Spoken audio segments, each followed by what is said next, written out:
couple of the things that I like to do. Playing a blues in E. And you know this little thing that we use for the turnaround?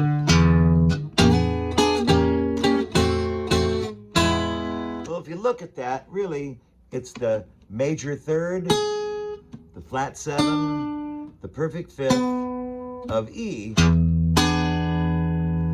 And one of the things I like to do is, you know, my picking sometimes gets a little sloppy. So I just get into it and I start making, well, one thing you can do is kind of cool. You can play it with these fingers here and have this finger and bar the 5th and 4th string at the 2nd fret. So now every note on the guitar is part of the chord.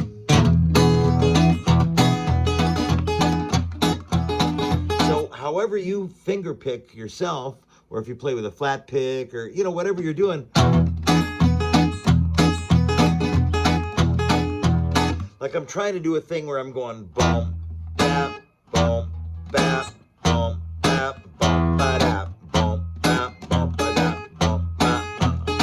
But you can have any pattern you want, and you really can't hit a wrong note if you get a little wild and hit the wrong string or something. Now another thing you can do is lower this, so crunch the chord down here, and it becomes a, well, you could say that's a G diminished. And I keep that B in there. I know it's a little bit of a discord, but in the context of the blues music.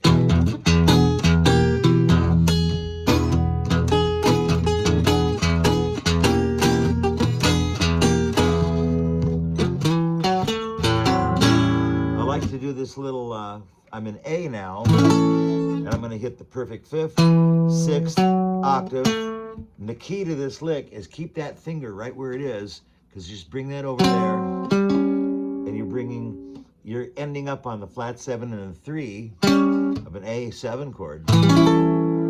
So, but it starts from 6 and flat 3, comes up a half step. So that's kind of one of those blues sounds that really ties the knot, and it makes it sound like you're playing blues. So let me...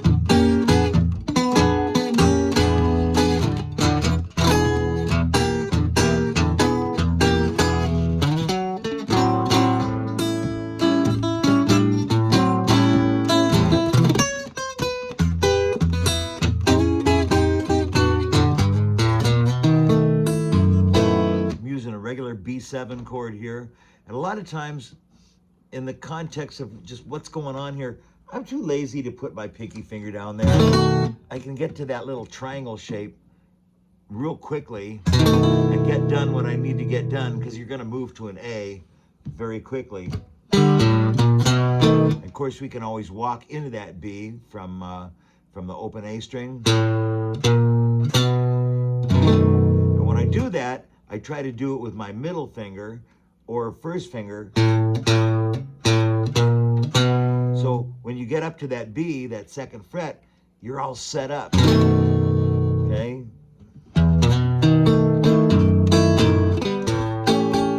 A7, turn around.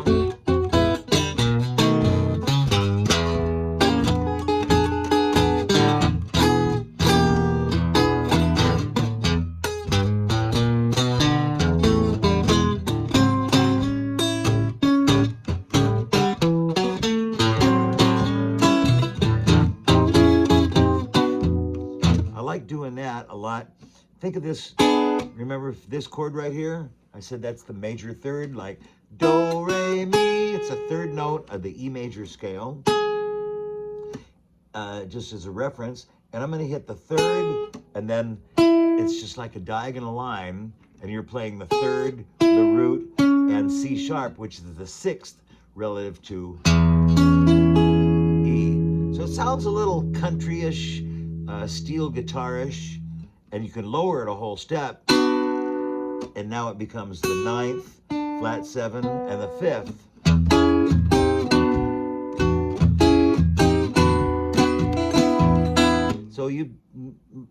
So well, most of those notes, except for the flat 7, come out of the major pentatonic scale. So the thing is, when you're playing blues, a lot of times you're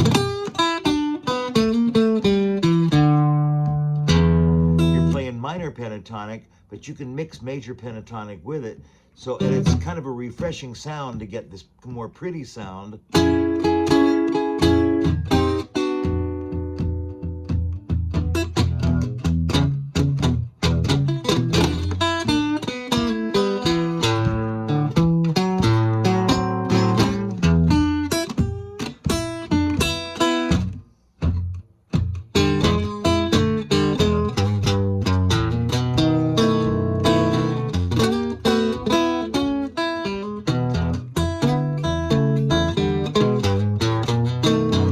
Thing that I did was I just take an E7 chord, raise it up 3 frets, and a good trigger or a good place to notice is that your second finger will be right there on that dot on the 5th fret. So raise it 3 frets. Now you've probably heard this. It's kind of a parallel sound to this. We're going to use it a teeny bit different way. You got this one, and you got this one. Well, in the middle, let's do this. Let's spread the notes apart a little bit. And really you're playing, what is that, an A and a C sharp. It's like it's really an A chord, first inversion. So you got E, A first inversion, E. And all of those notes belong to the E Mixolydian scale.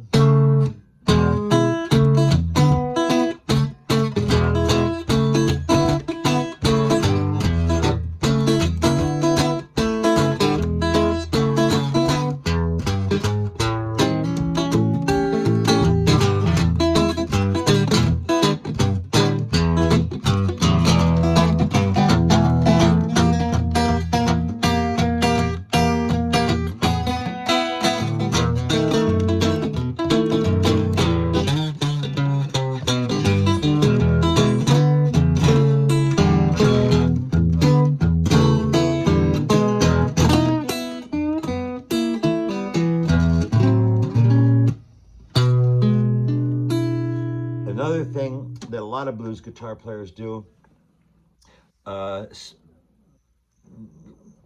like T-Bone Walker and other electric blues guitar players, when they'd be playing a 9th chord like that, look, it's that same little pyramid shape.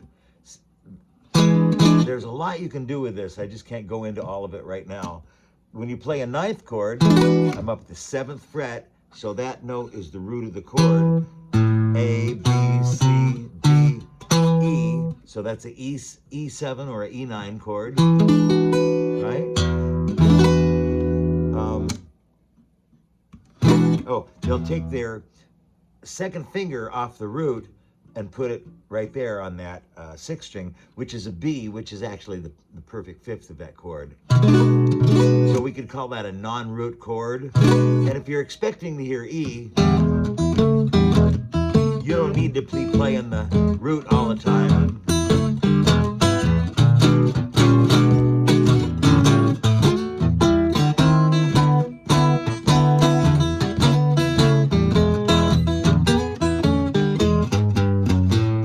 I'm going to have to wrap this up.